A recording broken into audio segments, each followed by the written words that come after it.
us. Okay, so we are going to talk a little bit about what you can do to start 2023 in a positive and exciting way. I know sometimes we didn't stop last year on a positive note, and then we all look forward to a new year with new exciting activities that's going to happen, or maybe you're dreading it a little bit. And I want to assure you, with this presentation that's going to last about, I think it's going to be about 40 minutes, 30 to 40 minutes, and then there's going to be questions. I promise you, I'm going to give you actionable things that you can do, because I want to keep it simple. Through the years, we've realized that we know a lot of things, but it's normally the simple things that makes the biggest difference in a household. If we talk about things that you can do to line up your household so that you can have a stress less year maybe than 22. So this is what this presentation is all about. Okay, so let's go ahead. So what I'm going to talk to you about, so I decided to just manage your expectations with regards to what I'm going to talk about. So there's actually 3-4 things that I'm going to discuss tonight with you. So the key points, the 3 things that you can do starting tomorrow that I promise you is going to make a difference. And I don't care if your child are 6 years old or 16 years old. It doesn't matter. These are key principles that actually we use into adulthood. And that's why we are so on a mission, Marlies and I, to help parents to understand these simple principles, because we're talking school and how we raise our children, but these simple strategies, they are going to carry through into adulthood. And I promise you, these are the things that really makes a big difference. So the first thing that we're going to talk to you about is to establish a routine and stick to it. That's the main thing. You know, we go into a new year and we've got all these New Year's resolutions, and then 3 days in, we're back to where we were.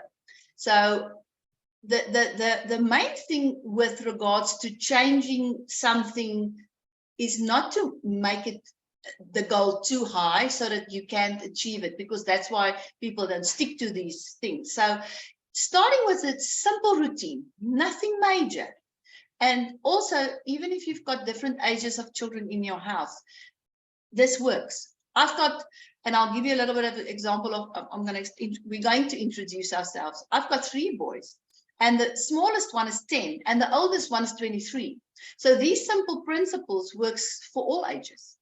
Okay, so we're going to talk about a routine and how to stick to it. So the second one is the one, especially with the parents here that's got older kids, is to foster independence and responsibility. Okay, Marlies, I hope you are you can see the chats, because I want to quickly ask a question. Who of you here struggle a little bit with getting your child to do things on their own? And I don't care if it's even a grade 1 child. Do you sometimes struggle to get them to do stuff for themselves? Let's quickly see in the chats. Or is it just us here in Bloemfontein? Okay, at least you can see the chats, right? Yes, I can. Okay. And this is a biggie, especially with our grade 4s of this year. Parents think that their children are now big. This is the assumption that's being made. They are now big and they need to do things on their own.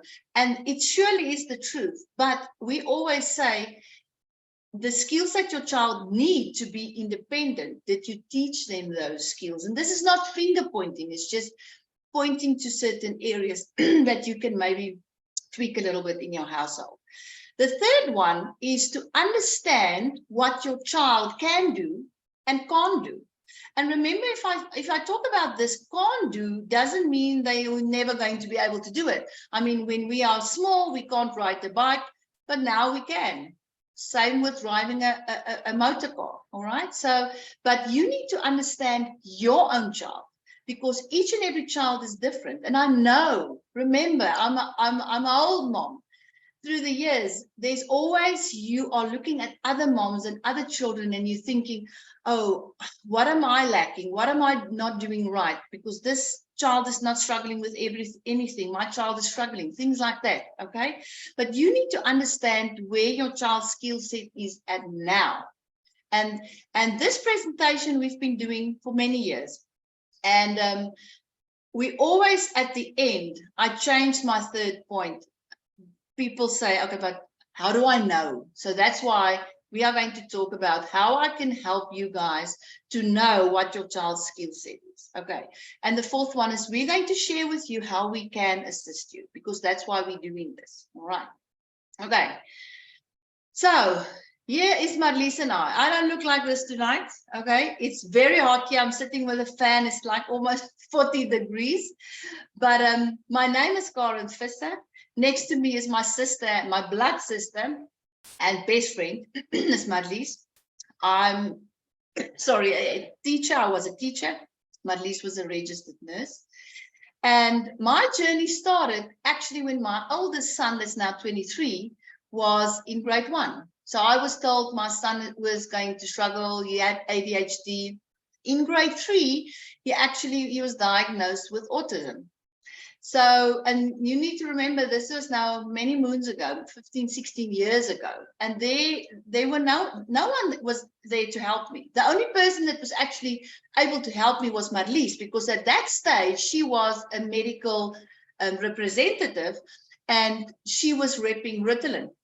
And she was actually the only person that I could talk to in Bloemfontein.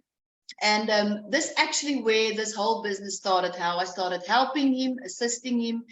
And being a teacher, of course, I wanted to help more parents. And that's actually how BioLink started. And then later on, a big event, my sister joined, and we've been working together now for, I think it's about 11 years. And I promise you, every single day, and people that know us will know we're not talking nonsense, is that we laugh every day and we have lots of fun in our business. Okay. And our mission is to educate and teach, help parents and teachers. I was a teacher. I can tell you the things that I know now. No teacher is taught ever when they go and study up to today. We've had many students working in our centers and we would ask them what are the things that they cover. Nothing that we are going to teach and help you with now. So that's why teachers are also benefiting a lot from this information that we share.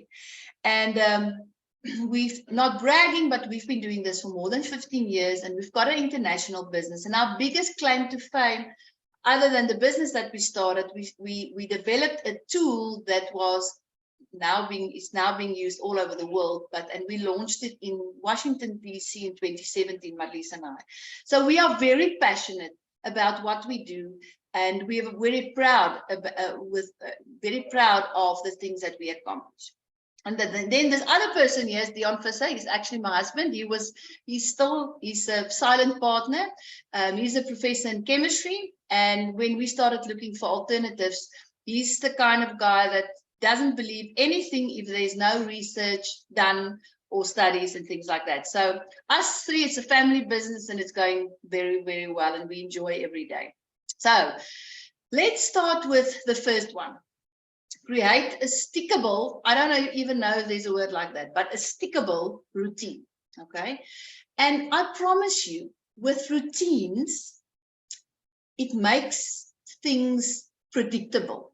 And this is what children like. They want to know what happens, right? And the thing is, even if I talk about our 8, 9, 10-year-olds, they want to see it, okay? They want to see like a schedule on the wall. What do I need to do next, okay? But what I'm going to share 4 things with you. So to help your child to plan. Now, I've done this one many, many times, and so many times parents will say, but you know, actually this plan now changed our whole household. because now we've got structure. So the easiest way to do this, and I'm going to show you, I'm giving you templates for everything so that you don't go and have to go look for something.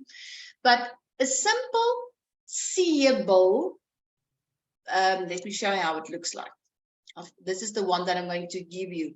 This one that says January, and everything that I'm showing you is in Afrikaans and in English. This one on the right hand side is actually the one that I already emailed to you, but don't worry, I'm going to send out an email tomorrow with everything combined in it as well. But this calendar that you see on the right hand side is the most powerful tool that you can have in your household for your kids. It depends on how many kids you have. So you can have one for each child, because I want you to teach them how to use a calendar. They don't have a concept of time. They struggle. Even the big kids, they have no cooking clue. The concept of time. They think they will be able to finish a task in a certain amount of time, and then they soon realize they either overestimated or underestimated themselves. So how you can start with a routine is to help them with a month and actually a weekly planner, like you see here. So what I want you to do for this year is take your kids, put them next to each other, and then you take all the activities that are fixed.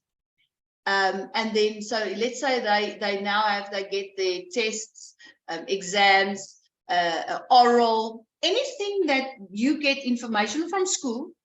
I want you need to teach them. As soon as you get information from school, I want you to go and write on your planner what happens, where. Because what I found, and I started doing this, I've got a lot, Lamiki. So my youngest one, I was 41 when I had him. So I had a chance to do everything right the third time around, because I then had all this knowledge. And when he was in grade 2, I actually introduced him to a calendar. And it was amazing when I showed him, like, let's say, for instance, it's now Monday, and now they've got a test on Thursday, and all the other activities. As soon as we wrote it down on this template, I saw the light bulbs going off, where you could actually see how much time he has to do certain things. So, because you know what they do. I don't know if you experience this. You can maybe put it in the chat if this is you too. They get to you and they say, Mom, there's a task that needs to be completed, and it's either tomorrow or the day after. Has it ever happened to one of you? Let's see in the chats. Have you ever had that experience that you have to do something on number 99 when you don't want to, but now you have to? Okay. All right. So if you use this planner and you start introducing it now, they can be 6-year-olds, like I said, and it's never too late to learn. Show them how to plan and look ahead at a month. We actually, in our study methods course, we teach the children to have 2 months in advance, because sometimes the task that has been assigned is maybe on the 3rd of February, and now the timetable, this goes only up to 31, and now when you go to the next paper, you're like, oh, we've only got 2 days. So we teach them to always have, and you put it up on the fridge, on the bedroom wall, any place. They have to always see it. And like I said, the first thing you need to do is, if they've got an activity, tell them, go write it down. I promise you're going to do it for a week or maybe 2. You as the parent need to help them, because they will forget. But the more you do it, it's going to become a routine. They get up, they get their homework book, and they go write it on that piece of paper. And the more a routine, where a routine ends up being a habit. And what's a habit? A habit is something that you don't even have to think about. It doesn't take any mental power from you. So it's easy to do it. So the first one is, I want you to get a schedule and help them with month, week, and day. So this one, the homework schedule, the second one, this one is key, guys. So what I want you to do, and this is going to be an eye-opener for you as a parent as well. So you're going to sit them down again. Remember, you don't do it for them. You do it with your child, even if they are 6 years old. They need to, if you let them feel like they're taking certain decisions, remember, you can manipulate the situation and the conversation in a direction that's going to work, but let them take that responsibility of, I decided this. So what I want you to do with this one, and we've seen this many, many times, because in our heads, we think that they're not so busy. As you get that? And then sometimes they like, and then as they start putting it on here, you're going to say, oh no, but you've got too many things happening. So what I want you to do is you're going to sit down with this piece of paper, and I've made it into 15 minutes slots. Is, let's say, for instance, you tell them, okay, what sports do you have? All the stuff that's fixed, okay, extramurals, extra choir, cricket, rugby, whatever they are doing. So let's say, for instance, on a Monday between 2 and 3 o'clock, they now have rugby. They've got rugby on Mondays and Wednesdays between 2 and 3. So what you now do is you sit with your child, you give them a crayon or a Cokie, and you say, okay, 2 and 3 is rugby, but I'm actually going to have to leave at 1:30 maybe, or 1:45. And when am I going to realistically get home? Maybe only 2:30. Right? So what happens now is you start coloring in these blocks first, just with the stuff that they do on a daily basis, extra reading, extra classes, whatever they are doing. And you color code this. And I promise you, the places where there's white, that is then the time that your child has open to do homework. And you will agree with me, they get loads of homework. And homework is necessary because it actually enforces that was taught in school. So I want you to then go and have a look at the white spaces.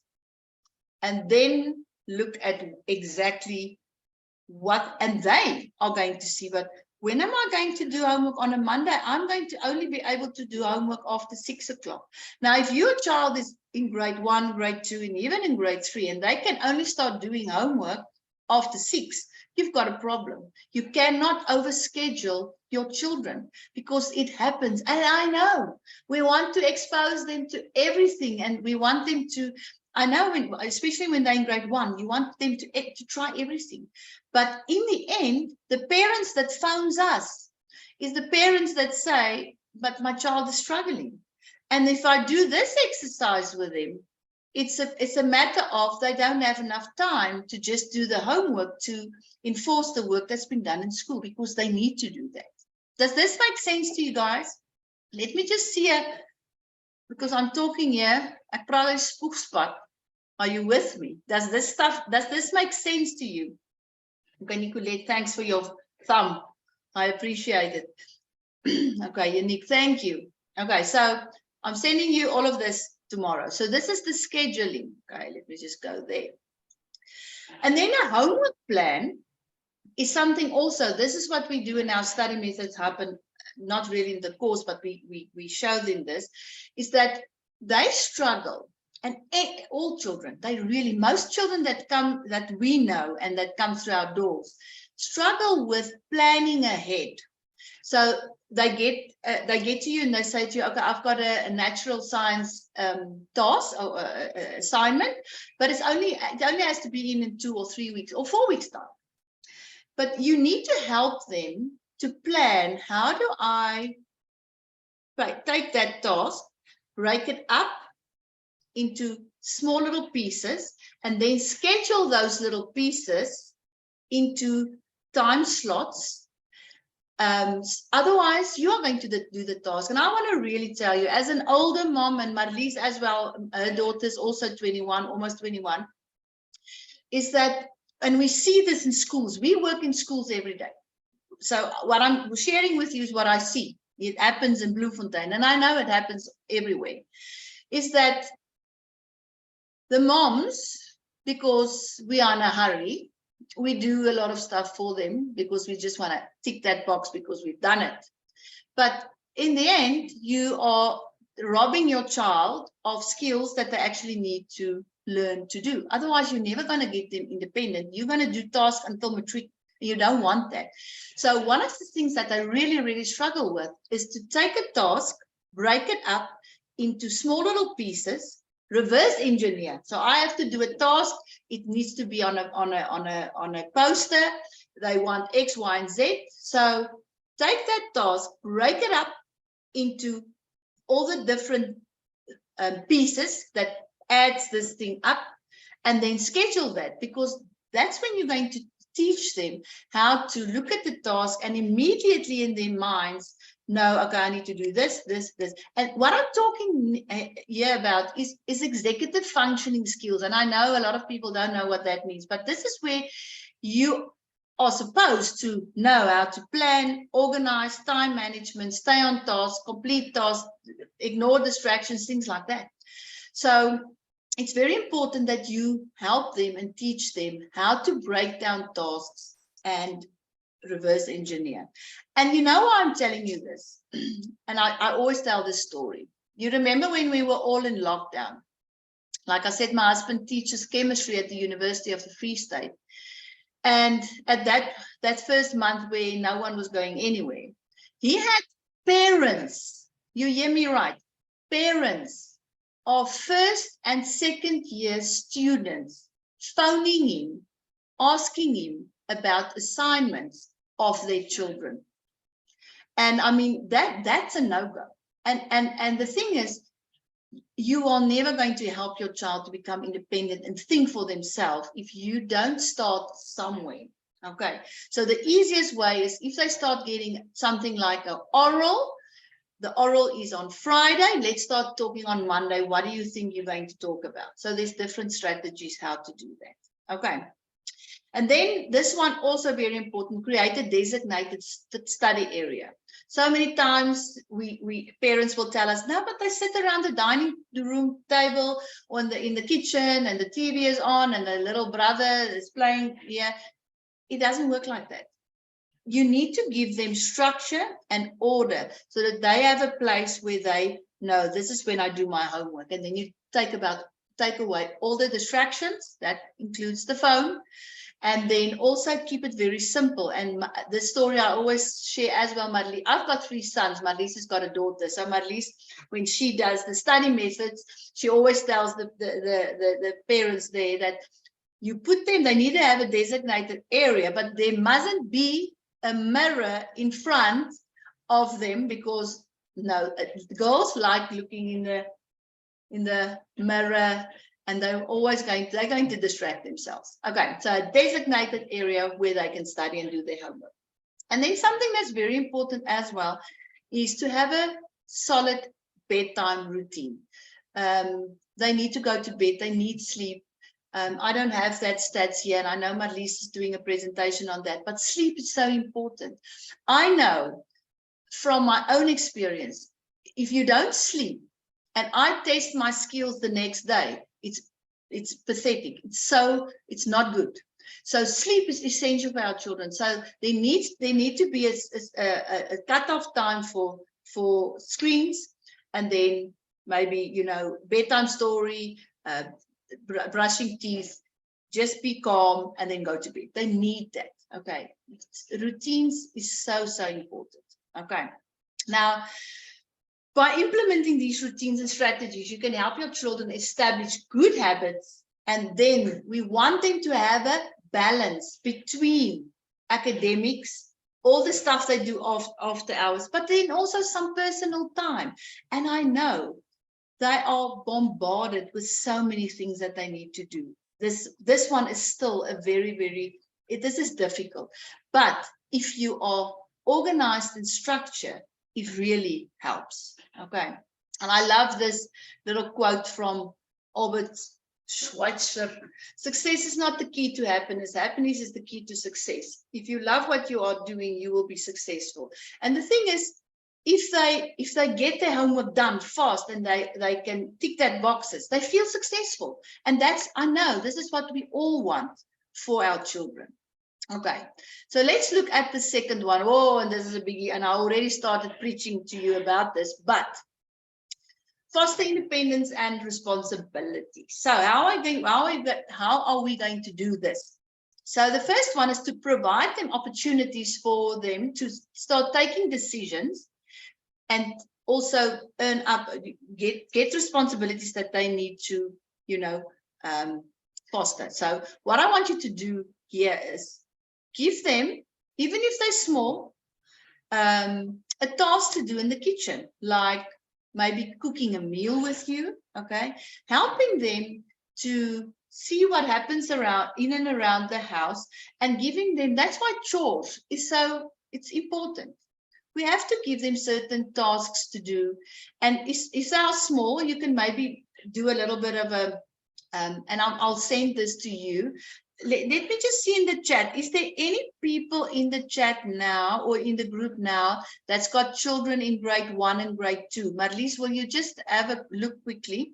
Are there any children in this, parents in here that's got grade 1 and grade 2 children? Because I've got a little template for you with a bedtime routine and a morning routine that can really help you. So if you can just put in the chat, then I know I can send that to you. Okay.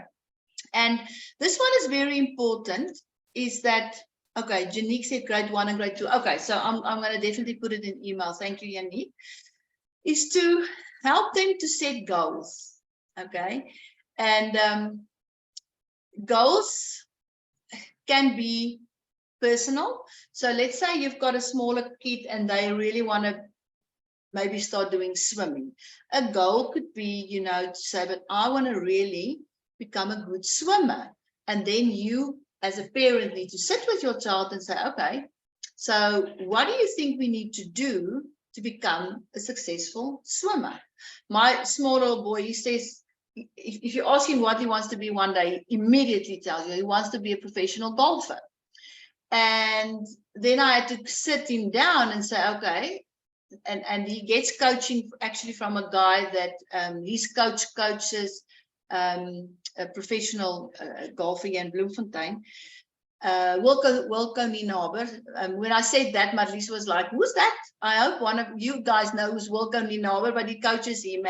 And he actually sat down with him and said, okay, let me show you, let me share with you the things that you need to do to accomplish this goal. And his eyes were like that.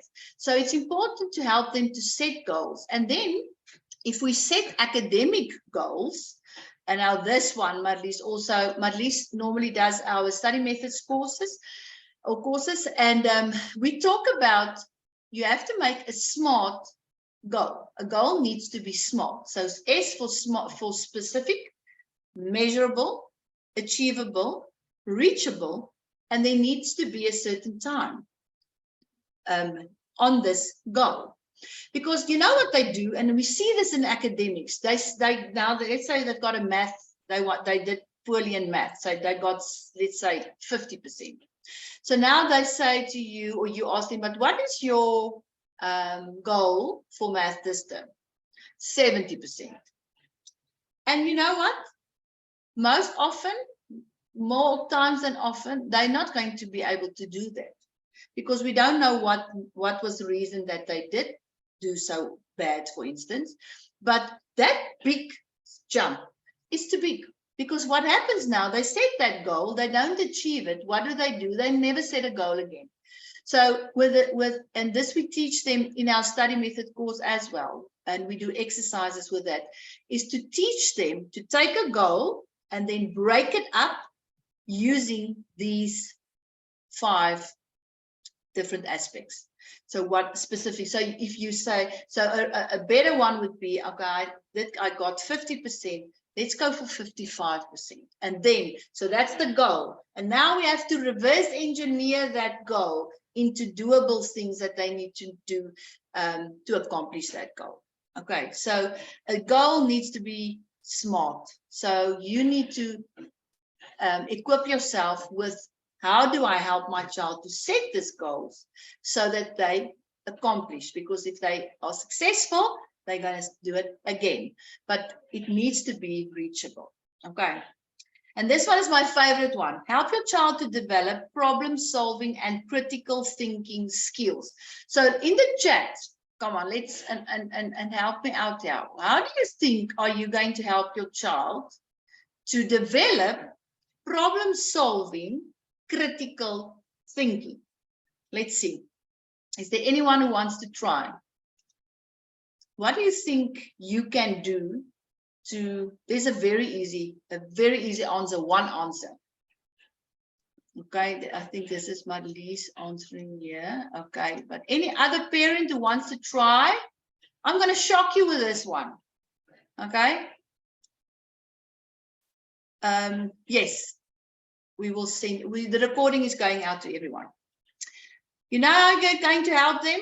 First of all, with problem solving, I want you to let them struggle. Struggle is so good for our kids. They need to struggle. And then if they struggle, you don't come in and save the day. You leave them.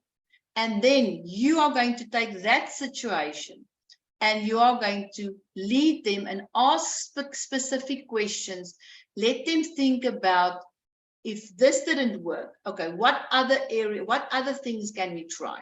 And remember, I did this too, because we want to help our children. But the problem today is, if you look at the exam papers and all the assessments that's coming in, going into high school, they are being asked certain things that they didn't learn out of their head. They need to look at the situation and think out of the box and make plans and try different things. And if you didn't let them struggle on a stupid assignment, and remember, they're not going to love you when you do that. That's why I say you can't let them struggle and don't assist them. But assisting doesn't mean you're going to take over. Assisting meaning you're going to sit the scenario and say, okay, let's talk about this. What's the problem? Where's our obstacles? What do you think? And if they really don't have an answer, give them a little bit of a hint and say, but okay, what do you think if we do X? Oh, yes. Okay, and because I promise you, you're going to spark that thinking of, you want them to think of other things. Okay. Let's see. Okay. Okay, Marlies is talking to you guys. So I want you to let them struggle. Struggle is excellent for growth, I promise you. But if they struggle, you need to be there to support them, to help them, to cheer them on, so that they can work through this and come out on the other side successful. Okay. Does this make sense to you? Is this what you thought maybe? Does this make sense to you? Come on, people, you need to talk to me so that I know, I can't see you guys. Okay, please, let me just get some feedback. And try this. Okay, thank you. Vingertjies is ook reg. Okay. And then the last one is to teach them time management skills. Now, I just want to check my time. You know what's the biggest problem with time management, especially with our younger kids, is that they don't have a clear concept or understanding about time. Because remember, time is actually a feeling. Because Marlies and I were sitting today, and we are very aware about our time, when I have to go fetch my child, things like that. But because I'm used to that. But a child that's 6, 7, or 8 years old, younger children, they don't have an estimate. They will think they will be able to finish a task in this amount of time. And then it's either way too much or way too less. So what you can do with time management, especially, and also if you've never done this with your bigger kids, do a simple exercise to say, okay, how long do you think does it take you to get dressed in the morning, for instance? Or to do math homework, and then let them tell you how long, and then say, okay, let's test it, make it fun, okay, make it a game, and then time them, and then afterwards talk about it, reflect. Okay, can you see? So you thought it took you, you're going to take you 10 minutes to dress. but it actually takes you 20 minutes to dress. So what does that mean? I need to get up earlier, or I need to pack my school bag the night before. There's many things. Okay, so if I talk about time management skills, I want you to really help them to start feeling or having more be aware of time. But the only way you can do that is if you do something with them in the midst of something, of a time. Okay, and time management actually it goes back to those two the planners that I gave you as well. That's also where they're going to start seeing that, okay, I can't do math homework only in 15 minutes. It does take me 20 minutes. Okay. And then you can set a goal to start doing it maybe fast or whatever. Okay. But teach them time management skills. Okay. So normally at this point, it's where parents tell me, okay, but how do I know how fast or slow, or how do I understand my own child? Okay, and this is the okay, Marlies, you handling that. I don't have to. I'm gonna put this off. I get very distracted. I'm always scared of missing out on something. Okay, so understanding your child's skill set. So when I talk about skill set, I talk about different things like your cognitive skill set. So if we talk about attention. And remember, we get different types of attention.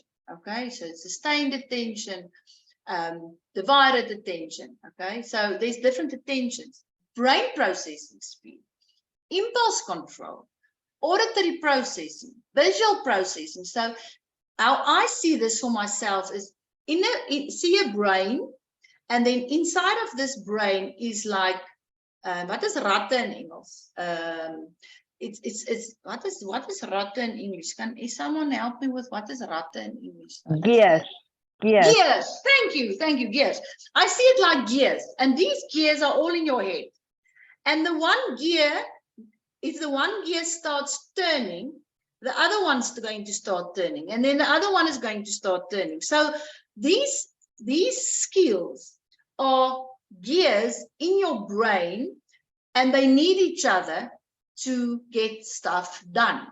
Okay, but the thing is, if one of the gears are not working properly, so let's say, for instance, I'm going to use myself. I'm 51 years old and I'm a slow processor. I'm better now, but I'm a slow processor. Doesn't mean I'm slow. And I didn't realize this until I started working with these things. When we were in school, Marlies and I, in grade 9, you could stop with maths.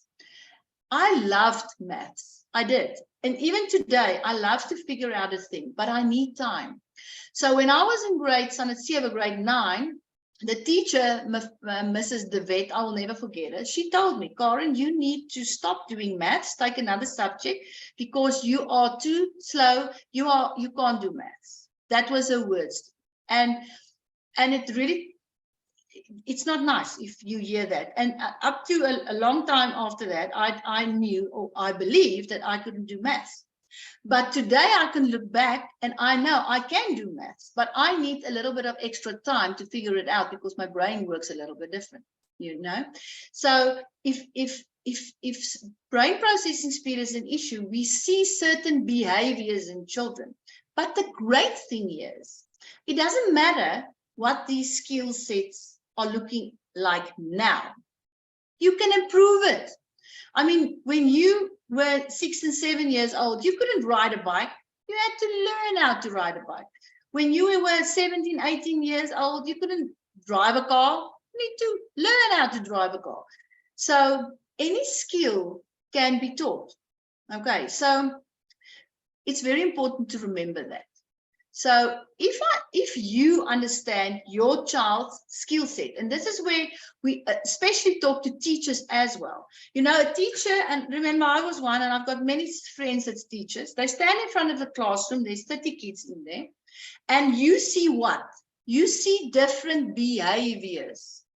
And 9 out of 10 times, the only thing they will tell you what's wrong is attention. And I'm here today to tell you that's not the truth. The behaviors that you see are sometimes connected to different things other than attention. Attention, yes, for sure, but it's connected on other things as well. So we can help you to identify those areas, because remember, if you understand the behavior, you are going to respond to your child differently. I always tell parents, remember, if your child struggles, no child wants to get in trouble. No child. That child still needs to be born. Sometimes it's not that they don't want to do it. They can't. A lot of times, children get stuck where? At the first step, starting. They don't know where to start. So the more they don't try, the more afraid they get. So if you identify the areas specifically that they struggle, we can start working on that, number one. But you can also start accommodating them, either with accommodations or teaching strategies that works for your child. Okay. And that's normally what happens with teachers. When we tell teachers, listen, this child doesn't have an attention problem. This child has got slow processing speed. This means A, B, C, and D. And in the classroom, you need to do A, B, and C.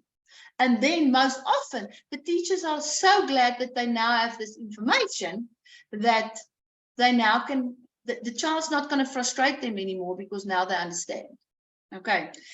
And then this one is for me is big, because over the years, the number of children that comes into our centers that's in foundation grade stages, so grade 1, grade 2, and grade 3. We've seen so many kids that are in the foundation phase and they're on antidepressants and I don't know what other tablets, because they are so anxious. And most of the times, remember, there's behavior and then there's a response. And remember, when they're still small, the other day I did a talk on children that's young, don't have the vocabulary to tell you what's wrong. So what do? They act out. They throw a tantrum. So it's not because they are naughty. Sometimes they are, I agree. But sometimes that behavior comes from something else before that. And sometimes it's because they struggle. And if they struggle and they get frustrated, we get that tantrum and that acting out. So if we understand the behavior, you are going to most probably help your child on an emotional level as well. Okay, so this one, I love Dr. Zia's. The more that you know, the more places you can go. Okay, so the more knowledge you have as a parent, the better you can understand your child and the better you can start communicating with the teacher. Because what you are going to be able to show them is not thumb sucking things that you think. I'm going to show you what you're going to have in your hand that's going to help you and help the teacher. Okay, so this is just one of the pictures in our center. How can we assist you? Because we want to help you guys. Okay, and I know we get so overwhelmed because this person says this and this person says this, and you are so overwhelmed. So in the end, you just don't know what to do, and you do nothing, or you do too much. All right. So I want to walk you through the steps. If any parent phone me and they start talking to me about a child's behavior or what the teacher says they see in class, I tell them, listen, before I can give you any advice, I need to know your child's skill set. Okay. So this brings me, let's just quickly see now, guys, work with me here. Let me see here. Have any of you ever seen this? Difficulty with sustaining attention during task or activity. So look at your children. If they are small, these are the ones that will be busy with one thing and the next moment, they're running somewhere or they have to go fetch something, okay? Or they get easily distracted by things around them, okay? Either noises, and sometimes they're not even aware of it, okay? And classrooms are very, very busy. Difficulty with following through in completing tasks. So what happens? They never finish. It takes them forever. All right. And staying focused in class. They're all over the show. So if they've got if you identify some of these behaviors in your children, here's the answer. It is attention. All right. It is attention. And remember, attention forms the basis of everything. But there are 9 other skills that works. Like I said, remember the gears, the one needs the other one. Okay. Look at this one. Poor listening skills. How many times have you felt that my child he doesn't listen to me? I send him to go fetch my handbag with my purse, and then they come back with a dog. Has that ever happened to one of you? If you can just say me, you can see in the chat if we are not alone. Teachers moans about this so often. They say, listen, I tell them to write down the day, do this, and I give them 4 thoughts, but they don't listen. You know what? It's not that. I'm going to get to that. They can't keep up. They're always late. So many times, we've had children in our centers that was identified with children that as poor attention span. And then what they do is they keep them after in recess, and then those children can't go play because they can't finish the work. And that in the end leads up to very negative how they feel about themselves, negative self-awareness. So the next one, slow to complete, like I said, tasks. They can't finish. Okay. Pardon? Yes. Dis ek, jou sussie. Okay. Ek kan ook in die chat gou kyk wat Nicolette gesê het. My seun is baie stadig in die klas, hy kry nie werk klaar nie en dinge om hom trek sy aandag af. Okay, wat het ek gou gesien? Okay. Can I ask? Okay, let me do this. Okay. My stadig in die klas kry nie klaar en dinge. Okay. So remember, there's actually 3 types, Nicolette, 3 types of distractions. It's auditory, visual, and then emotional. So remember, if they're not feeling well, or they had a fight with you, or fight with a friend, they are going to be very, very distracted. I mean, we are like that as well. But a lot of times these children are the stimuli that comes from the outside in makes them so anxious that they sometimes either act out or just goes into a bubble and do nothing. Okay. And so sometimes, and we've seen this so many times, when they struggle with, especially my son struggled with it, auditory processing and the stimuli coming in, they hear and see everything. They are so aware, and they don't know how to switch it off. So they are so aware about the stuff around them that they're trying to hear the teacher, but they can't. Okay, and that's why they get distracted. So what's so awesome is, I'll show you the assessment now that we can do, is that we can identify, does it distract him too much, so it's too high, so it really takes him off task, or some of them, and this is actually the more dangerous or dangerous one, they go into a bubble and they are quiet in class. So what happens? Who does the teacher see? Those ones that's running all around in the classroom. And this boy or girl sitting in the classroom that's in this bubble doesn't hear or see anything, and then misses stuff. But the teachers look at this child and say, thank goodness I've got a child that's paying attention, because it looks like that. So we can identify that, and that's going to help them a lot, because there's ways in which you can teach someone, anyone, any age, to filter distractions, auditory and visual distractions. Okay, Yannick said, now I make them look at me when I ask. Okay, that's great. My daughter will te vinnig klaar. Yeah, so sometimes I'm going to get to that. Okay, I'm going to get to that one, Yannick. So the problem here is processing speed. And a lot of times it looks like attention, but if you are giving them too many steps or too many things to do, they can't remember all of them. So if they can't complete it, it looks like attention, but it's actually processing speed. Okay, I hope you're seeing where we're going to this. Marlies is showing me I have to watch my time, so let me quickly go through here. This one we see a lot in 6, 7, 8-year-olds, and especially in boys. They can't wait their turn. They interrupt everyone. Okay, they can't have, the emotions are all over the show. okay? And they can't that stop and go. I don't know if you've ever played that game, stop and go, where they have to really wait.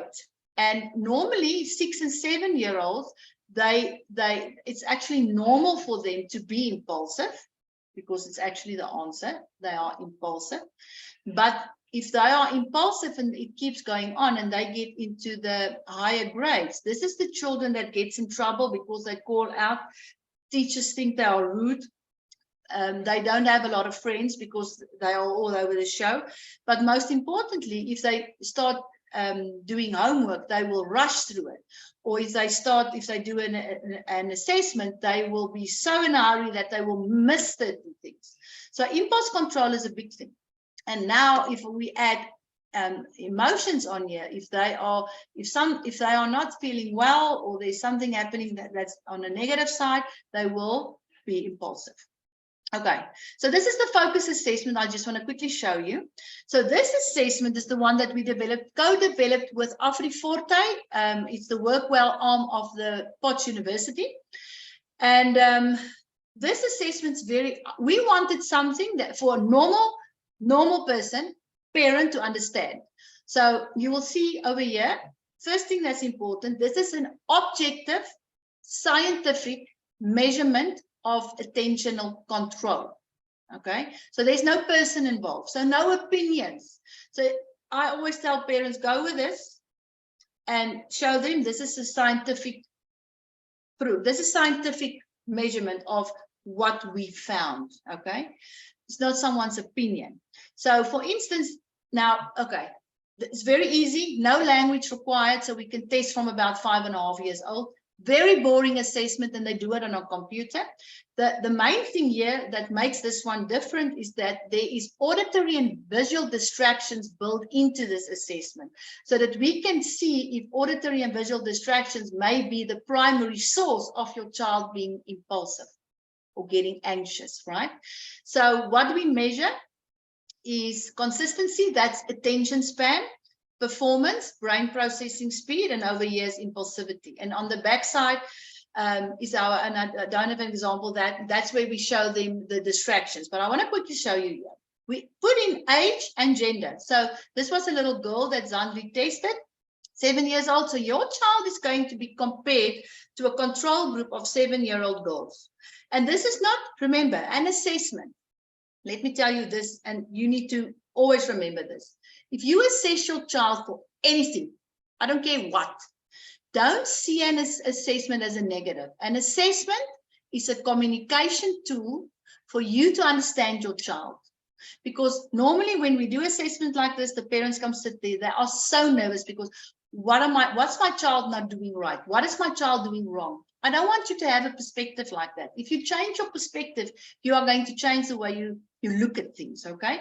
So just to show you, that purple line that you see over there is the norm group for 7-year-old girls in South Africa. So it goes from 17 to 66%. Okay, so that's the norm group where we want them in, but this is the score of the child.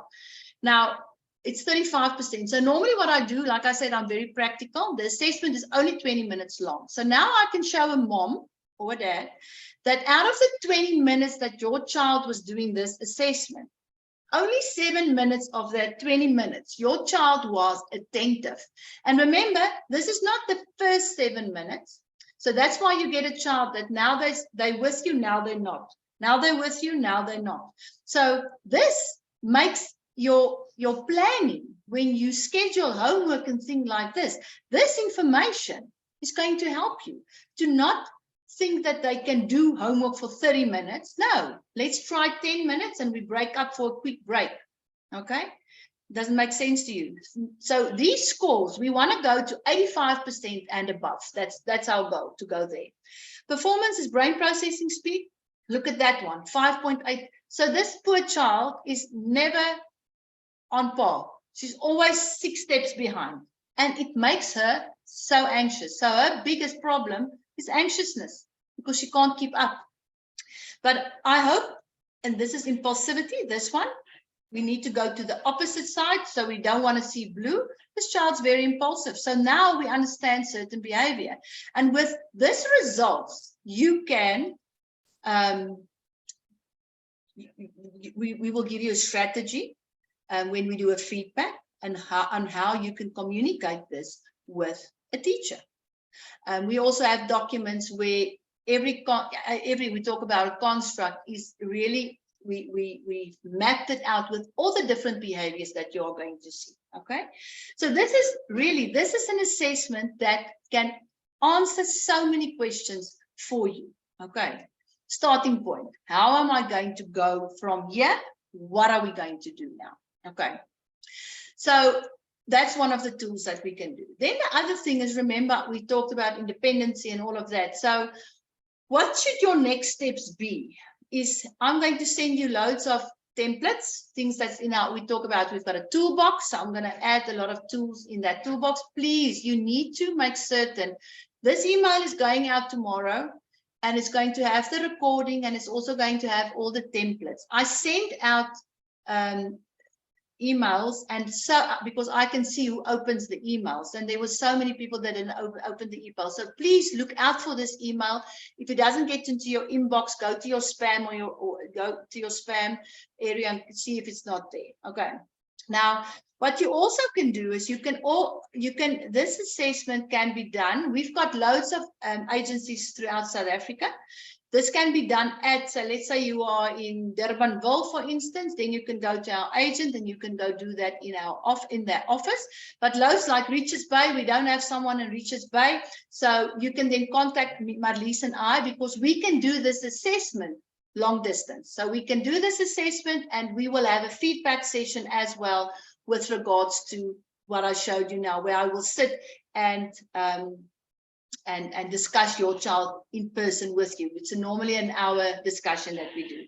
Okay, Nicolette asks, if you do such an assessment, will it help hostel kids as well, boarding school? For sure, because remember, again, if your child is in boarding school, there must be someone there that's looking after them. I don't know how old your child is, Nicolette, but the person that's helping your child needs to have this information as well, because even if they're small, you need to have a plan of action for your child. And I mean, if your child is in boarding school, I don't know how it really works, but I'm sure there's support for parents that's children are there. And so how can I assist for my specific child? Because, and also remember, you can communicate this with a teacher.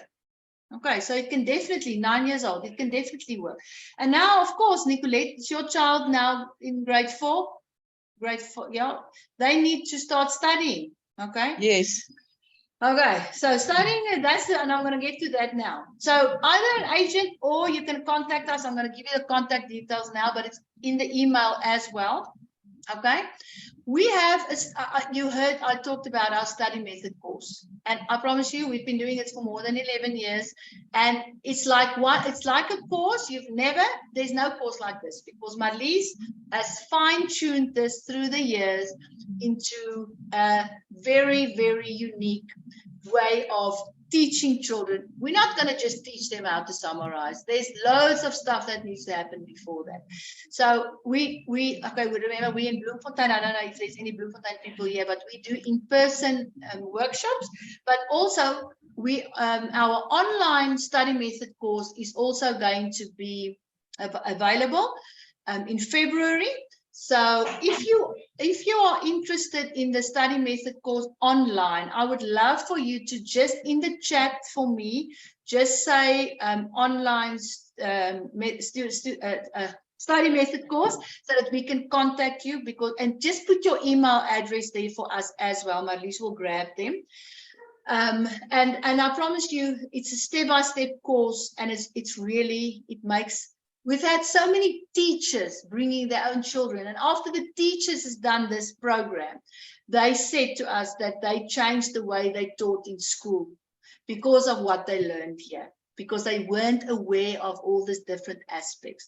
Now, for all the people that's in Keetmanshoop area, please remember that I think there's a very good chance that we will be coming there, but if you want the online assessment so long, I think Estelle is on. Estelle wants to start a BioLink and a study method center in Keetmanshoop. So we're very excited to get that going. So you guys, if any of you are in that region, you can reach out to Estelle, please. And we have a special webinar for you guys on the 7th of February. And also I will send that out with an email. Okay, so you don't have to worry.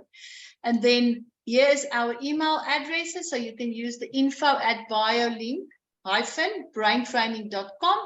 That first telephone number is mine. Then it's Marlies.